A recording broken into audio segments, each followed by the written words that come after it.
శ్రీవాణి దర్శన టోకెన్లతో తిరుమలకు వచ్చే భక్తుల సౌకర్యార్థం తిరుమల తిరుపతి దేవస్థానం నూతన విధానాన్ని ప్రవేశపెడుతుంది. కొత్త టికెట్ల విధానం.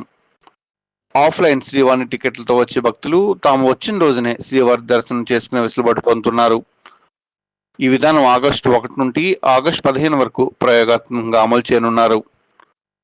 టీటీడీ అదనపు ఈవో వెంకయ్య చౌదరి బుధవారం నాడు తిరుమలలోని గోకులం సమావేశ మందిరంలో శ్రీవాణి దర్శనాలపై సమీక్ష సమావేశం నిర్వహించారు. ఈ సమావేశంలో పలు కీలక నిర్ణయాలు తీసుకున్నారు. ప్రస్తుత విధానం ప్రకారం ఇప్పటి వరకు శ్రీవాణి టికెట్ దర్శనం కోసం భక్తులకు సుమారు 3 రోజుల సమయం పడుతుంది.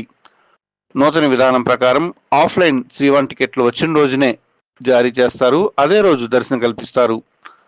టికెట్లు జారీ. తిరుమలలో ఉదయం 10 గంటల నుంచి మొదట వచ్చిన వారికి మాత్రమే ప్రాతిపదికన 800 టికెట్లు, రేణిగుంట విమానాశ్రయంలో ఉదయం 7 గంటల నుంచి కోటా ఉన్నంత వరకు 200 టికెట్లు జారీ చేయబడతాయి. దర్శనమయం. ఆఫ్లైన్ టికెట్లతో వచ్చే భక్తులు సాయంత్రం 4:30 గంటలకు వైకుంఠం క్యూ కాంప్లెక్స్ 1 వద్ద రిపోర్ట్ చేయాలి. ఆన్లైన్ టికెట్లు.